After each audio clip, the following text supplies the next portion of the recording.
Buenos días y bienvenidos a mundodesconocido.es. Cuando hablamos del fenómeno ovni, en muchas ocasiones la gente se queda en la anécdota. Las luces, yo vi unas luces, las conseguí incluso fotografiar y yo no sé exactamente qué es lo que era. Y ya está, una anécdota. Nunca damos un paso al frente y empezamos a pensar qué puede haber detrás. Cuando vamos por el campo y observamos dólmenes, menhires, cromlechs y todo tipo de estructuras megalíticas, pensamos que nuestros antiguos, por capricho, por pasar el rato, se dedicaban a mover toneladas, a subirlas por cerros y a hacer auténticas peripecias con ellas, sencillamente por el mero hecho de que así satisfacían a los dioses, algo que debía ser muy divertido para el brujo de la tribu. Pero quizás las cosas no eran así. Había algo mucho más intenso de fondo. Estoy convencido de que así era. Una de las personas que más ha investigado o que ha investigado este tipo de cuestiones, las piedras de los dioses, que incluso tiene un libro, y que ha tenido la oportunidad de ver eh, fenómenos extraños, luces y otro tipo de objetos que no puede identificar claramente, es, bueno, pues ni más ni menos que a Miguel Labrador, a quien tenemos aquí. ¿Qué tal, Miguel? ¿Qué tal estás? ¿Qué tal? Muy buenas a todos. Pues nada, encantado y de verdad te agradezco un montón bueno, que podamos tener esta conversación de una de mis pasiones, ¿no? De hablar de estos misterios y demás. O sea que muchísimas gracias.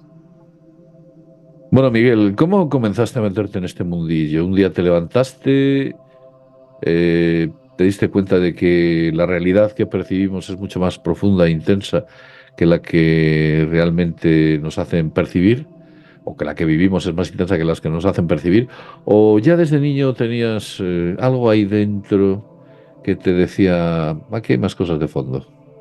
Sí, la verdad es que me viene de un poco de familia, ¿no? Que mis padres, bueno, siempre les ha gustado un poco este mundillo, ¿no? Y bueno, pues siempre hace, ¿no? Que te acerques y que veas programas y revistas, ¿no? Y entonces ya de pequeño, pues bueno, pues ya tenía esa inquietud.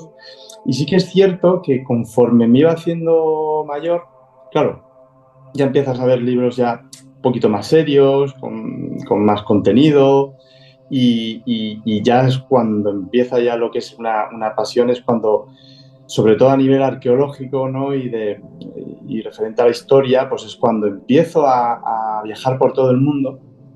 Y yo siempre lo digo, ¿no? En el libro que has mencionado, pues ahí sobre todo hay un tema que es el que más me fascina, que es el tema de las piedras poliangulares, que cuando una las ve en una parte y en otra del mundo, claro, ahí empiezas a ver que hay una parte de la historia que no sabemos del todo, ¿no? Y luego yo recuerdo cuando era todavía adolescente, ¿no? Hace veintitantos años, pues cuando se descubren sitios como Caral o Göbekli Tepe, que empiezan a romper paradigmas a nivel totalmente ortodoxo. O sea, es decir, ya no es según qué teorías de pseudocientíficos, como siempre se había comentado, ¿no? Y entonces, claro, todo lo que se ha ido descubriendo en los últimos veintitantos años, lo que ha hecho es reforzar siempre eso, ¿no? Entonces, ya digo, una mezcla de lo que han hecho antes autores que yo seguía, más lo que yo, por mi parte, ¿no? En más de 100 viajes arqueológicos por todo el mundo que he tenido la suerte de realizar en las últimas 2 décadas, pues al final descubriendo sitios que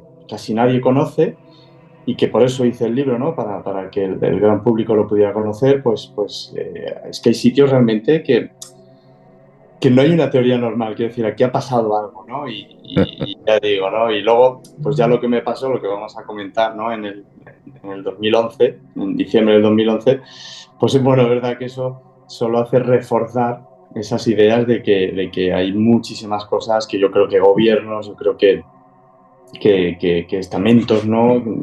Bueno, pues sí, está claro que saben más de lo que el pueblo en general sabe bueno, pues de ahí un poco esa búsqueda por mi parte, ¿no? Pues sí, la verdad es que es una búsqueda a veces muy grata y a veces muy ingrata, porque estás viendo la fotografía de, por poner un símil, de un alimento maravilloso, fantástico que tienes delante que nunca vas a poder saborear en primera persona. Alguien lo ha debido probar y te cuenta que sabe. Alguien lo ha fotografiado y te explica cómo es.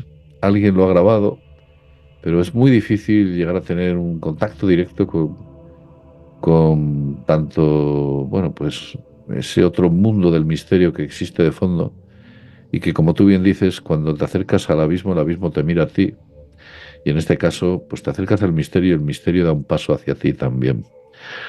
Deciros que Miguel es piloto profesional y él ha dicho que tuvo una experiencia en el año 2009. Miguel, por favor, no nos dejes con la duda o con el enigma y estamos todos ávidos de que nos expliques qué te ocurrió, qué es lo que pasó. Sí, mira, yo es, mira, de los pocos viajes no arqueológicos que he hecho, ¿no? Pero bueno, era un sueño de niño. Pues yo quería hacer parte de la Ruta 66, ¿no? Y bueno, pues cuando paramos, hicimos una parada, mi íntimo amigo Borja Arias es comandante en Ryanair. Ahora mismo, pues cuando hicimos una parada en Las Vegas, bueno, Las Vegas es lo de menos, la verdad. O sea, yo una de las ilusiones, como te he comentado antes, ¿no? Pues era volar por mí mismo por la zona del Gran Cañón, ¿no? Era un sueño que ya digo, no sé de dónde me viene, pero ya de pequeño tenía, digo, algún día si puedo lo haré. Y bueno, pues ya digo, era un viaje arqueológico, o sea, aeronáutico, no tenía nada que ver, porque en Estados Unidos, bueno, pues ahora se empiezan a descubrir según qué cosas, pero en ese momento no tenía nada que ver, como digo, sobre la arqueología.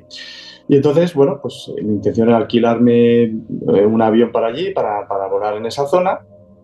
Y al día siguiente de volar, digo, bueno, vamos a dejar un día entero para, primero, ir al aeropuerto internacional de McCarran, que es el más importante de Las Vegas, porque sí que quería ver algo que es bastante inusual en la aeronáutica, es ver aviones Boeing 737, los famosos vuelos Janet, que son aviones comerciales que no tienen ningún tipo de distintivo, ni matrícula, ni nada, ¿no? Cosa que ya digo que es imposible que se vea en otro lado del mundo, ¿no? Ver un tipo de avión así sin ningún tipo de matrícula, ni identificador, ni nada. Y efectivamente, allí estaban, o sea, que comprobé en primera persona que desde fuera del aeropuerto, ¿no? Pero vas por el strip principal de Las Vegas y los ves, ¿no? Y luego a Vamos a partir ver, de vamos a ver. Vamos a aclarar este punto porque es importante. ¿Tú te refieres a un avión Janet como un avión de repuesto de las compañías aéreas que no tiene ningún distintivo o es un avión misterioso que no se sabe su procedencia y que sencillamente no tiene ninguna marca en su fuselaje? Porque yo he llegado a ver un avión completamente blanco, con números de serie, eso sí, de ninguna compañía en Egipto, que se utilizaba de repuesto y que no se usaba de repuesto porque perdía todo el líquido hidráulico y al final tuvieron que venir los de Egyptair a poner un avión de Egyptair, pero he llegado a ver un avión blanco. Pero tenía números, ¿eh? Tenía números, bien claros, ventanillas, lo único que le faltaba el distintivo de la... Y tú me dices que los que tuviste no tenían nada. nada, nada. Sí que uno de ellos Pues sí que no, tenía no pueden matrícula. volar sin nada, no pueden volar sin matrícula. En teoría no. ¿Qué es lo que se sabe? Claro, está en la zona militar. Entonces, lo que se sabe, los que han investigado, que son de allí, lo que se sabe es que son aviones que son los que llevan precisamente al personal militar al Área 51. Entonces, bueno, es verdad que es un vuelo que me parece bueno, muy entretenido porque realmente el vuelo de crucero, la altitud de crucero debe ser de 10.000, bueno, ni de 10.000 pies porque son, no sé, son 2 horas en coche. Quiero decir que despegas y ya tienes que estar preparando para la estabilización de la llegada, por así decirlo, ¿no? Al aeropuerto, ¿no? A la base del Área 51. Pero ya digo, eso es lo primero que sorprende, ¿no? Porque eso no se puede dar. Como tú decías, bueno, hay aviones de leasing, hay aviones que algunas compañías rentan, ¿no? Y que efectivamente no tienen marca, no tienen tal, pero sí que la matrícula siempre la va a tener. Sí, sí, Siempre la eso va a lo tienen. Y bien grande, ¿eh? Sí, y ya digo, pero esto, sin embargo, sí que vimos un par de ellos que no tenían, ¿no? Entonces es como, es que esto no puede ser, esto es muy raro, ¿no? No puede Y ser. luego, ya digo, pues después de ver eso, sí que, bueno, pues cogimos el coche y nos dirigimos hacia la 51, por Death Valley, es espectacular. Y bueno, pues pasado la Star Highway, que luego entendí por qué la llaman así.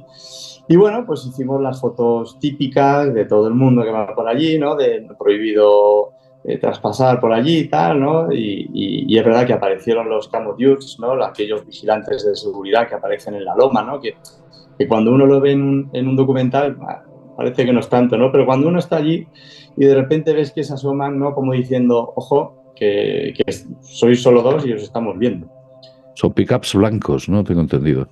Yo la que vi, sí, era una pickup blanca y que de repente cuando nosotros acercamos en una de las entradas, estuvimos en varias, porque tiene un montón de entradas, y en una de ellas, curiosa, además la primera, ahí es donde había una loma justo por detrás y al poco de salir del coche, que bueno, con mucha precaución, nosotros dejamos el coche pues como 100 metros antes de llegar a las vallas y demás, pues entramos tranquilamente y hasta que llegamos a la valla y en ese momento sí que de repente aparece aquella pick-up, nadie salió, pero claro, es verdad que impone, eso impone muchísimo porque está claro que aquello lo tienen súper vigilado y dices, cuidado, que aquí no puedes hacer mucho el tonto. Entonces, bueno, pues ya está, hicimos ahí la foto de rigor sin acercarnos, ya digo, a traspasar nada. Y bueno, pues allí fuimos dando las vueltas, etcétera, hasta que luego, bueno, pues ya era por la tarde-noche y nos fuimos al famoso Little Alien, ¿no? La Oh, hamburguesería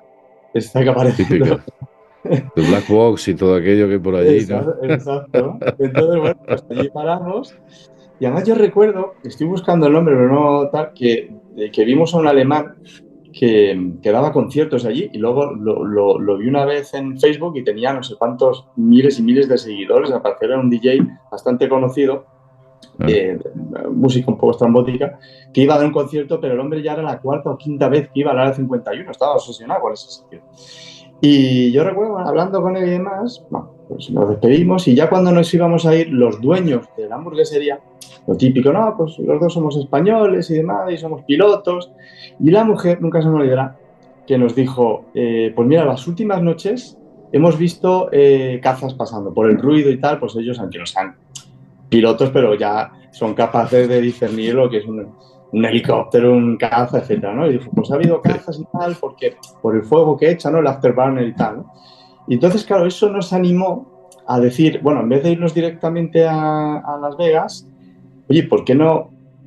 Oye, estamos hablando del 2011, faltaban 2 años todavía para que se reconociera públicamente, quiero decir, todo el mundo sabía que ahí había una base, pero no estaba reconocida. Entonces dijimos, oye, pues nos hace ilusión, oye, si vemos cualquier cosa, pues oye, que es que la base está funcionando, ¿no? Bueno, pues eso nos animó a, justo antes de la última curva, donde ya empieza la estatua de Star Highway, pues ahí yo vi en el mapa que era como la zona más enfrente, por así decirlo, de lo que es la base en sí, ¿no? Que estás a 20 kilómetros y tienes una montaña a 10, conoces muy bien la zona.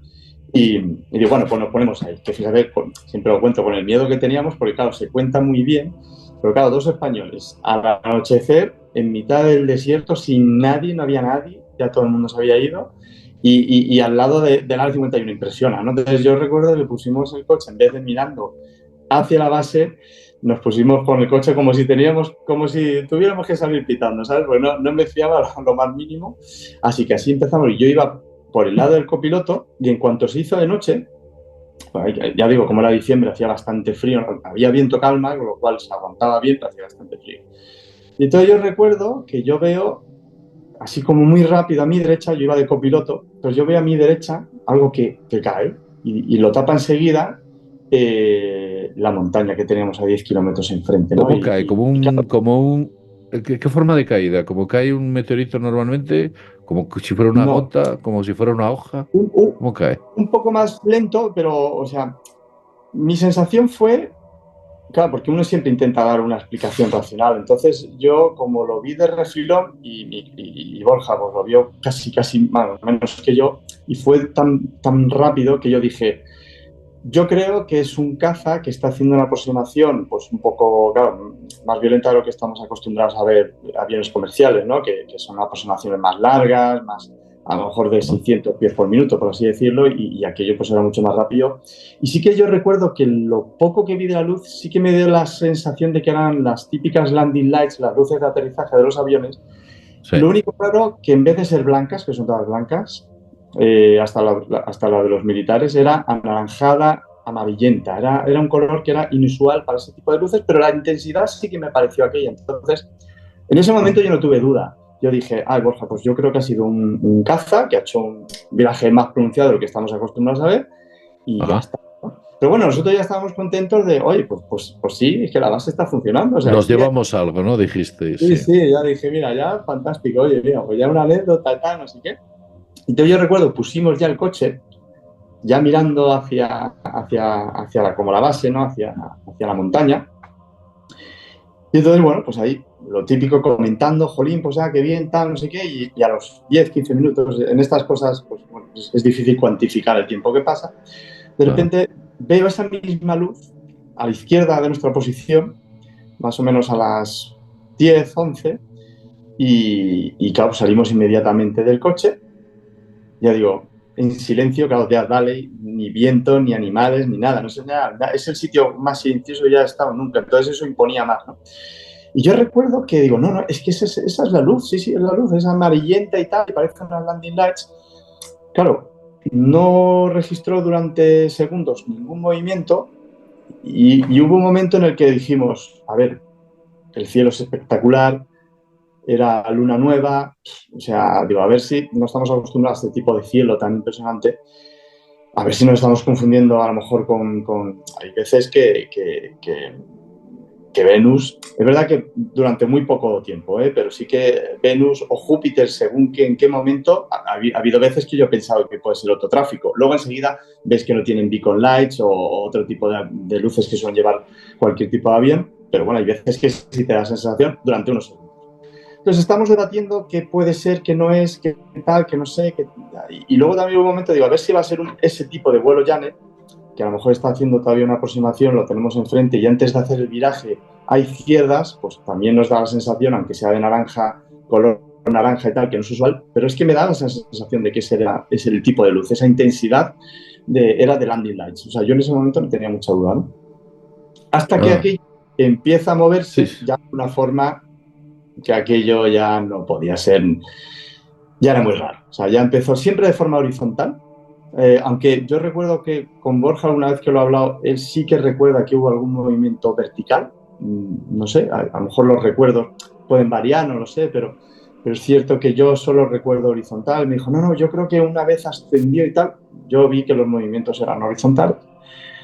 Pero claro, ese tipo de movimientos, yo tengo la oportunidad de volar en Estados Unidos un caza y es que eso no lo puede hacer un caza, no lo puede hacer un Harrier, no lo puede hacer un Las helicóptero. fuerzas de inercia te destrozarían. Pues sería imposible. O sea, estamos hablando, no sé, a lo mejor de 30, 40 Gs o más, es que es una barbaridad. Entonces, eso sí que ya nos asusta bastante. Entonces empezamos a comentar, pero tú lo estás viendo porque hay veces, claro, a mí nunca ni me había pasado ni me ha vuelto a pasar nada así, ¿no? Pero claro, cuando tú estás viendo algo que no te entra muy bien en tu percepción, ¿no? Es como, pero tú lo estás viendo, sí, es que, pero ¿esto qué es? Esto ya es muy raro, ¿no? Aquello duró muy poco y de repente, o como siempre digo, o se apaga la luz o desaparece, no lo sé. Ya digo, nos dejó impactados. La verdad es que ya el nivel de estrés el cortisol fue subiendo de una forma muy rápida. Sí. Y bueno, de esto lo estuvimos comentando, pero qué pasada, pero es que esto ya es súper raro, es que ya no sé, no sé. Y ahí también empezó un poco el miedo es que fíjate, es que estamos los dos solos, en mitad del desierto, fuera de la carretera, pegada al área 51, ya te da la sensación de, ostras, que esto, no sé si nos estamos metiendo, estamos en una zona pública y alejado de la entrada, pero aún así te da la sensación como, es que nos vamos a meter en problemas porque estamos aquí y no se entera nadie.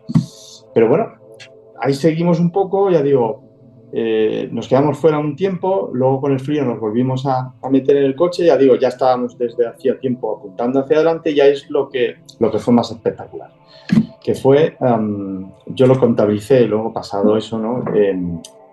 Como un edificio de unas 7 plantas, aproximadamente 7, 8 plantas. La forma de Epsilon, no sé por qué, no me preguntes por qué, yo, una Epsilon ciríaca, una forma así un poco rara, pero es lo que mi cerebro, porque claro, era una luz que iluminó absolutamente todo, que por eso entendí por qué se llamaba la carretera extraterrestre del Hawái, porque aquello iluminó todo, pero sí que me da la sensación de que dentro de esa luz increíble había algo con esa forma de Epsilon, dentro de una luz que iluminó aquello todo, que parecía que se puso todo como si fuera de día, me dio esa sensación. Es muy raro, ya digo, es muy difícil de describir. Y estaba encima, yo lo vi más o menos encima de la montaña, que está a 10 kilómetros, no a 20 que está la base, sino a 10. Y luego hizo 3 movimientos, es decir, apareció, desapareció, volvía a aparecer y desaparecer, y volvía otra vez a aparecer y desaparecer. Yo calculé que esos movimientos, que bueno, duraría un segundo, esos 3 fogonazos, y se movió pues de 5 en 5 kilómetros, es decir, recorrió 15 kilómetros, ¿no? Ah, No sé si era, ya digo, no sé si era un objeto o podía ser un holograma o se estaban riendo de nosotros, no lo sé. Pero aquello fue espectacular y por eso yo digo, es que es normal, porque el típico camionero, creo que pasó en todo ese tiempo un camión que va a las 4 de la mañana y aunque sea 50 kilómetros, ve esos fogonazos, es que eso a 50 kilómetros lo ves, porque ese tipo de luces lo ves. Entonces, claro, no me extraña que aquello se llame Extraterrestre Highway, ¿no? Porque fue espectacular. Y sí. claro, a todo lo pasado yo siempre, y mi amigo siempre decimos, joder, nos tenemos que haber quedado porque claro, pero sí que nos entró el miedo, he de reconocerlo, nos entró el miedo porque ahí sí que dijimos, mira, estamos viendo algo que no sé, yo creo que a lo mejor estos se están riendo de nosotros, no lo sé, pero a mí me da la sensación de que estamos viendo algo que la gente que estuviera allí haciendo lo que sea, con lo que sea, no debería de estar gustándole mucho porque estoy convencido de que ellos sabían que había un coche ahí mirando para allá. Vamos, con la vigilancia que tienen no creo que se les escape nada de eso. Y ya digo, y ahí cogimos el coche con un nivel de estrés ya que yo recuerdo cuando llegué al hotel. Yo recuerdo escribí no había WhatsApp ni eso, creo, escribí un mensaje por SMS a mi hermana, oye, hemos visto una cosa, te contaré, pero teníamos tal dolor de cabeza, tal sensación de cansancio, porque luego, claro, había que hacer el regreso de 2 horas y pico, Sí. y fíjate, y luego que hay veces que por tiempo, si tenemos tiempo, te cuento, hay un par de cosas que no suelo contar las veces que me han entrevistado, ¿no? Por tiempo. Porque luego de camino, yo recuerdo que ya asustados, de repente vimos una serie de luces de beacon y paramos porque eran varias, ¿no? Y yo recuerdo que eran como 5 o 6. Claro, yo nunca había visto una formación de aviones militares nocturnas, porque bueno, por la noche es un poco más complicado, pero bueno, ahí yo reconocí las beacon lights, quiero decir, ahí no había duda, y luego el ruido que hubo era posiblemente de caza. Es decir, pero bueno, nunca había visto eso, pero paramos para salir diciendo, bueno, ¿esto qué es? Pero ahí dijimos, no, estos son cazas, en una formación no muy pegada, pero obviamente la de noche, pues supongo que las formaciones no son como en el día, ¿no? Pero luego también hubo una cosa otra vez extraña, que fue a los kilómetros. Otra vez tuvimos que parar porque vimos una formación también de Beacon Lights. Yo en eso no dudo que fuera ese tipo. Pero sí que eran muy juntas y daba la sensación de que era un objeto, o sea, un avión bastante grande. Ya digo, Beacon Lights, no hay duda de que será ese tipo de... Son luces muy reconocibles y sobre todo para los pilotos. Pero sí que eran demasiado juntos y sin ningún tipo de ruido, que es lo que me sorprendió. Entonces ya digo, fue como diciendo, bueno, aquí Sí. está claro que aquí en la base esto funciona, están haciendo cosas. Y ya digo, yo cuando me preguntan qué es lo que creo, ¿no? Pues yo siempre digo lo mismo, yo creo, está claro que debe haber vida, para mí no hay ningún lugar a dudas, fuera de este planeta, pero sí que es en ese caso, yo creo que era algo puramente militar y como comentábamos antes, yo siempre pongo el ejemplo ese, ¿no? De aviones que el Black Bear, el famoso Black Bear o el F-117, he tenido la oportunidad de Lockheed verlos Martin. en el museo, Sí. que yo sigo alucinando con esos aviones y tienen más de 60 años esos aviones. Bueno, el Claro, desarrollador del SR-71 de Lockheed Martin llegó a decir que, bueno, que él tuvo delante de su mesa de trabajo motores de desarrollo de tecnología exótica, que nadie sabe cómo demonios funcionaban esos motores. Bueno, esto son declaraciones que hizo públicamente. Ya, evidentemente, cuando se jubiló uno de los ingenieros más potentes de este tipo de empresas que trabajan en Área 51, como Raytheon, Industria C y todas estas tan exóticas. Oye, síguenos contando porque yo estoy alucinando con lo que me estás explicando y máxime viniendo de, oye, alguien que sabe distinguir una avioneta de un avión, de un helicóptero y que cuando ve un globo, pues es capaz de decir eso es un globo o eso es Marte. sí, pues Síguenos ya contando, digo, sí. a mí lo que me extrañó es eso, ¿no? De qué es... Primero, ¿qué era eso? Porque no lo sé, porque ya digo, me daba la sensación de que era por dentro un objeto, pero claro, tan grande y que se moviera así, es que es imposible, quiero decir, o sea, eso no podía, en teoría, físicamente, por lo que conocemos por la física, aquí yo no podía estar nadie dentro, o sea, es decir, pero hasta donde yo sé, los drones tampoco, por mucho que ahora son súper rápidos, de verdad que son espectaculares, Ese es pero nuestro problema, Miguel, que nosotros, nuestra limitantemente, piensa que la tecnología de otros mundos tiene que tener un modelo como la nuestra. Y claro, claro. decimos, oiga, mire usted, nosotros podemos hacer cazas de 21 metros de largo, podemos hacer bombarderos pues, de 100 metros de largo, pero bombarderos de 7 kilómetros de largo no podemos hacer. Y si no podemos nosotros, no puede nadie. Tenemos ese problema, esa Sí, mente limitante. sí. Y tú, Pues, y también lo que quería comentarte, tú con lo que sabes, ¿no? Y estábamos hablando un poco del tema de Roswell.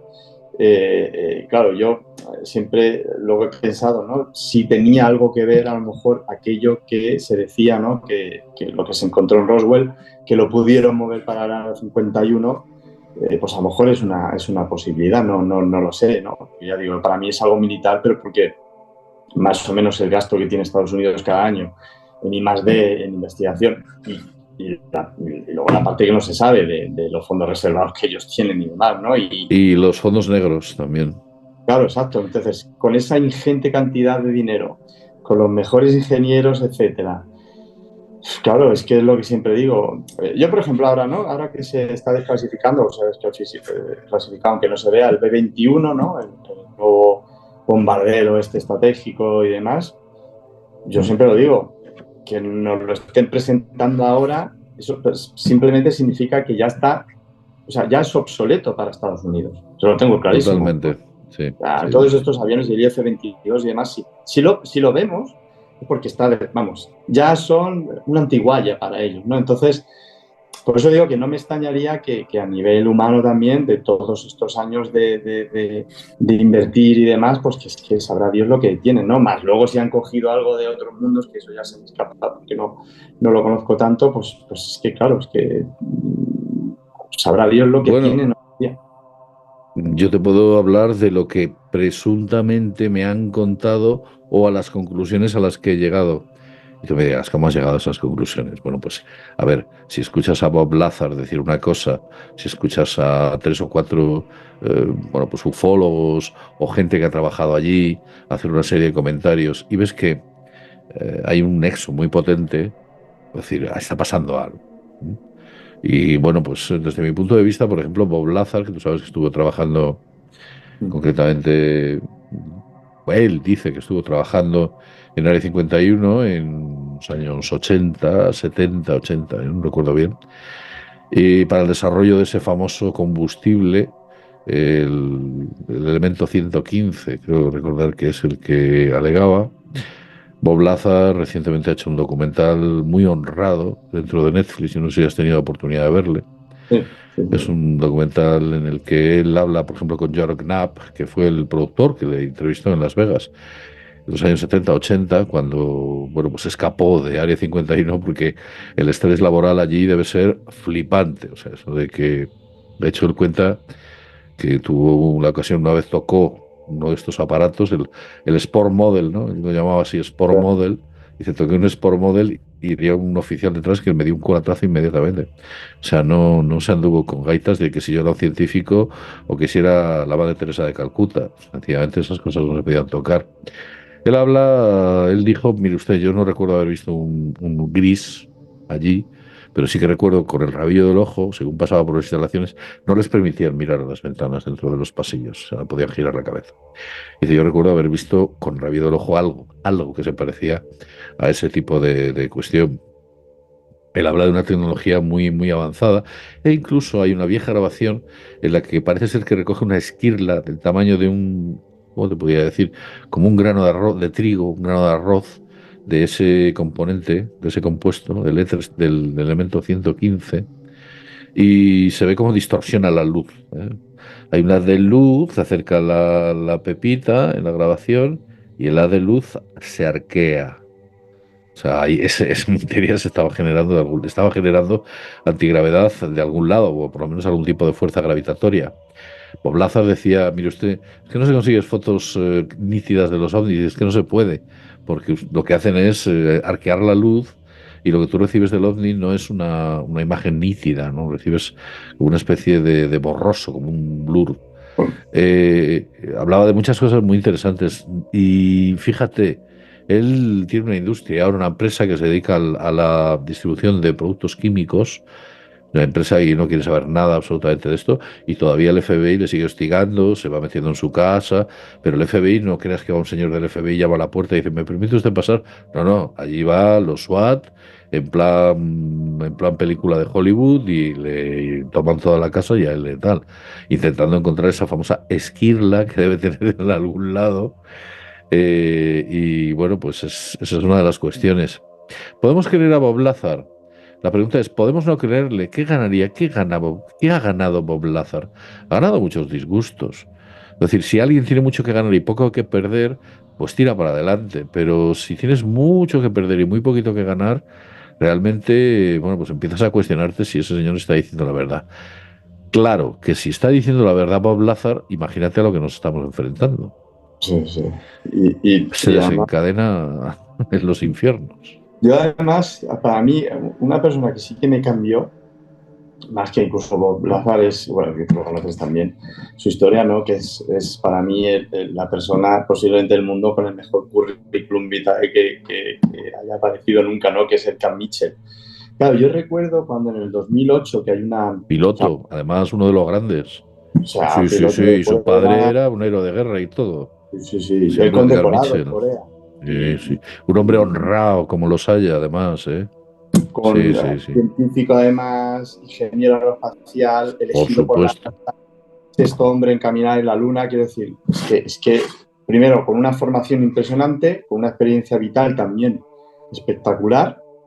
Y claro, yo recuerdo una entrevista a una radio inglesa, creo que era, en 2008, creo que fue la primera vez, o por lo menos la que yo vi, me impactó cuando lo típico, están haciendo una entrevista de, pues, como astronauta y demás, y aquel periodista pues le decía, bueno, lo de siempre, ¿usted cree en aliens? ¿No? Y él dijo, bueno, no es que lo crea, es que sí, o sea, es que lo sé. Y claro, el hombre, yo recuerdo el periodista es como que se queda así un poco, creo que está en YouTube, y el hombre se queda como, pero claro, él se dio cuenta que le había dicho no es que lo creas, que lo sé, y es como que lo refuerza, no, pero usted, no, es que lo sé, porque, y empieza a explicar, por el grado que yo he tenido, ¿no? Tanto a nivel militar y demás en la NASA, ha habido cosas que me han demostrado que es real, que hemos sido visitados desde hace mucho tiempo, no sé qué, claro, y yo recuerdo que este periodista le preguntó como 10 veces si era la típica broma de astronauta que luego le va... Y el hombre, todo serio como él era, le decía que ahora se va a haber una apertura, no sé qué, y ya te digo, y para mí eso en el 2008 sí que dije, ostras, pues si ya gente como él, porque él Mm. también tenía mucho que perder, que es un Medanas allá con unas experiencias y una reputación, ¿qué necesidad tenía pues el hombre ya cuando lo dijo dije, pues a lo mejor es que aquí hay cosas muy serias, ¿eh? No solo, bueno, la verdad es que dentro de NASA hay muchísima gente que ha denunciado cuestiones de todo tipo. Tú conoces, por ejemplo, a Clark McLennan. Clark McLennan es un caso muy No. conocido y muy anónimo. Clark McLennan, llevamos un rato, pero bueno, seguramente que a la gente le gustará oír esto. Lo voy a contar brevemente. Clark McLennan fue un técnico de consola de la NASA durante muchísimos años, en los años 60, 70, 80. Estuvo en las misiones Mercury, Apolo, Géminis, en todas estas. Era muy veterano, incluso estuvo en las misiones Endeavour. eh, Llevaba toda la vida dentro de la NASA. Bueno, este hombre, bueno, se puede entrar en la web, pone clarkmclennan.com, se puede entrar allí y sale con fotografías dándole la mano a gente de la NASA, a astronautas. Es un centro de trabajo, en fin, lo que era su centro de trabajo porque dejó de serlo el día que contó algo. ¿Y qué es lo que contó? Bueno, él cuenta que estaba una noche vigilando, bueno, pues dentro del centro de control, o sea, ese centro de control lleno de consolas, los grandes monitores, y él estaba solo, allí solo, y básicamente estaba de guardia, porque habían subido, ya era una de las misiones del Endeavour. El Endeavour había subido, vamos, los Shuttle, ¿no? Habían subido muchas veces y ya no tenían tanta expectación como pues, con la era del Columbia, sino que ya era otra cosa. Y en aquella cuestión, en aquella misión que él especifica cuál, yo ahora de memoria no te sé decir cuál STS era, pero era la misión de ellos, dice que veía como dentro de las cámaras que enfocaban en esa gran sala, había una que estaba enfocando a la bodega de carga. La bodega de carga, tú sabes, se abría en el Endeavour y había un brazo con el que colocaban los satélites, típico. Y allí había dos astronautas, un chico y una chica, un hombre y una mujer. Por entonces ahí se estaban haciendo algunas labores en aquella bodega de carga. Había otro astronauta dentro de la cabina, pilotaje, un comandante, suponemos, pero Clark McLennan estaba observando aquella escena sin ningún tipo de bueno, pues nada interesante que ver, sino algo rutinario, cuando de repente, dice el señor McLennan, dice, veo como una nave con forma triangular grande se va aproximando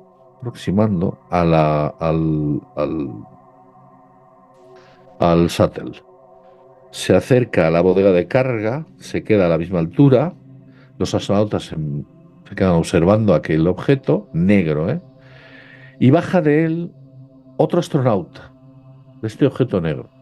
Pero el traje de este astronauta, cuenta McLennan, dice, en absoluto era como el de los astronautas que estaban trabajando dentro de la bodega de carga. Dice, el traje de él era un traje ajustado, no llevaba ningún tipo de pertrecho, llevaba un casco, eso sí, llevaba un casco, que no se le podía ver el rostro. Él decía, no se le podía ver gracias al casco, pues no pude percibir el rostro.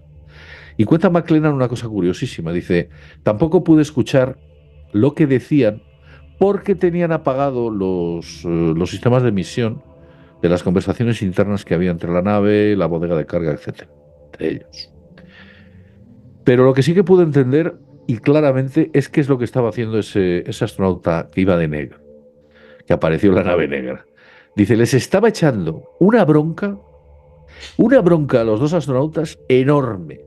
Dice, por los ademanes de las manos, por las posiciones, por la fuerza que estaba imprimiendo en una serie de puntualizaciones que estaba indicando a los astronautas, les estaba echando una bronca espectacular. Dice que al cabo de un rato, unos minutos, el astronauta que va vestido de negro, extraño, se vuelve otra vez a la nave negra y la nave negra se va. Claro, Clark McLennan era un hombre muy discreto, pero no tanto, porque cometió un grave error. Al día siguiente, o al cabo de unos días, en el club social, local social que hay en todas las instalaciones de este tipo, pues con uno de los compañeros más veteranos, pues con los que ya tenía mucha amistad, le contó lo sucedido. Digo, oye, mira, estuve ayer por la noche, yo esto te lo cuento a ti, a ver si has visto algo parecido. Dice, pero llevo muchos años aquí y nunca había visto. Y le explica a este otro señor qué es lo que había ocurrido. Y este pues le dice, pues mira chicos, no sé decirte, me quedas atónito, a ver, intentaré informarme. No, no te informes, que esto quiere que quede en petit comité. Bueno. Al día siguiente le llama NASA, que tiene que ir a recursos humanos. Entonces, McLennan dice, como a recursos humanos, sí, vete a recursos humanos que tienen unas cosas que contarte. Y va allí McLennan. Y en recursos humanos le dicen que había cometido una falta grave. Una falta grave. Hacía 10 años. Y esa falta era que cuando cambió de domicilio de un lado a otro, no se lo comunicó a NASA en el tiempo permitido para ella. Ya ves que excusa peregrina para echarte a la calle. Y debido a esa circunstancia, se había podido producir algún tipo de fuga de información y lo echaron a la calle, literalmente, pero literalmente a la calle, sin indemnización debido a que era una falta grave, y le dejaron literalmente sin nada. Todo esto que os estoy contando, si entráis en Clark McLennan, tiene el dominio el hombre, pues lo podéis ver y podéis corroborar porque incluso da más datos y fotografías y dibujos hechos a mano de este señor que realmente existe y que cuenta lo que allí sucedió. Y Clark McLennan, después de haber tenido esa larga trayectoria, fíjate, misiones, pues ya ves, desde los años 60, las Viking, perdón, las misiones, todas las misiones históricas que hubo, y lo echan de la noche a la mañana sin más contemplaciones. ¿Quién tiene la razón? ¿El Departamento de Recursos Humanos o el señor McLennan? ¿Se jugó mucho McLennan? Se lo jugó todo. ¿Qué sacó McLennan con todo esto? Absolutamente nada. El despido. Y ahora está sobreviviendo, ¿no? Hombre, vende el libro, intenta salir adelante como puede. Un auténtico desastre. Pero eso es lo que le ocurrió a un... Claro, después de ver estas cosas, la gente puede preguntar, ¿por qué no sale gente de NASA a denunciar que hay, que ve o que no sé qué? Bueno, pues tenemos aquí un ejemplo, el señor McLennan, entre otros, porque ha habido más, que al final son defenestrados y la gente no se preocupa de eso. Mira, yo tengo aquí mi trabajo, hago mis cosas. ¿Qué hay esto? No quiero saber absolutamente nada, ni me lo cuentes, ni me lo cuentes, ¿sabes? Pero, ¿qué quiere decir con todo esto? Pues que existe una omertá, un pacto de silencio, un algo, a veces fáctico, a veces a veces de facto, a veces escrito, a veces no, en el cual, bueno, pues mucha gente tiene información que nunca contará y aquellos que tienen la información tampoco la contarán porque hay mucho en juego, mucho en juego. Y por supuesto, aquellos que trabajan en Área 51, como dices tú, fíjate, ni está reconocido por los militares, está bajo, me parece que bajo el epígrafe del Departamento de Energía. O sea, es que es para flipar. Sí, O sí, sea, no, no es, sí, no es ni siquiera de los militares. Allí, no, no, esto es un área de desarrollo tecnológico de energía. En cierto modo lo es. Pero que un poco que veamos que la realidad que hay detrás de todo esto es alucinante. Yo he tenido experiencias ovnis que incluso el GPS del coche me avisaba de que no fuera por aquella carretera, que había un atasco, que tenía que cambiar. A las 3 de la mañana, digo, ¿qué atasco va a haber a las 3 de la mañana aquí? Y al final tiré por aquí en medio y continué, pero se me puso, oye, el GPS en rojo, parpadeando, que casi yo, era alucinante, indicándome de que no fuera por allí. No hice caso, eché gasolina, volví a montar, se puso la consola sin ningún tipo de problema. Cuando volví a arrancar, el GPS nuevamente se puso en rojo, parpadeando, de que no vayas por ahí, porque hay un atasco en el cual hará que tardes 7 horas más. O una barbaridad me ponía. Y efectivamente, cuando fui por aquella carretera muy cerca de Tordesillas, sí, muy cerca de Tordesillas, sí, cerca de las líneas de alta velocidad, allí tuve una impresionante eh, avistamiento ovni. Pero mira, no quiero eclipsar lo que nos has contado, sino que quizás algún día le cuente a todo el mundo qué es lo que vi. Pero que sepas que el fenómeno, desde mi punto de vista, si es una pregunta, es tan real como la camisa que tienes puesta en estos momentos. Ya te lo digo yo. ¿Cuál es el problema? Pues que el problema es que no sale el presidente de Estados Unidos diciendo esa famosa frase de ciudadanos del mundo, no estamos solos. Ese es el problema. Pero algún día llegará, no creas. a lo Esto tarde mejor. o temprano tendrá que llegar. Bueno, Miguel, yo te insto a que estés con nosotros más adelante, porque quiero que nos hables de ese increíble libro que tienes sobre las piedras de los dioses. Llevamos ya 43 minutos y estoy convencido de que hay mucha gente que quiere saber qué tipo de piedras son y qué ocurre con esas extrañas piedras. Así que te insto a otro programa, si tú quieres, Pues, dentro de unas semanas. cuando tú quieras, aquí estoy para lo que necesites, faltaría más. Muy bien. Bueno, pues un placer haber estado contigo y un placer haber estado con todos vosotros, que hayáis aguantado 44 minutos contando estas experiencias tan increíbles. Y como siempre decimos desde el mundo desconocido, sin más, desde aquí, nos vemos en el próximo vídeo programa. Hasta pronto. Un abrazo.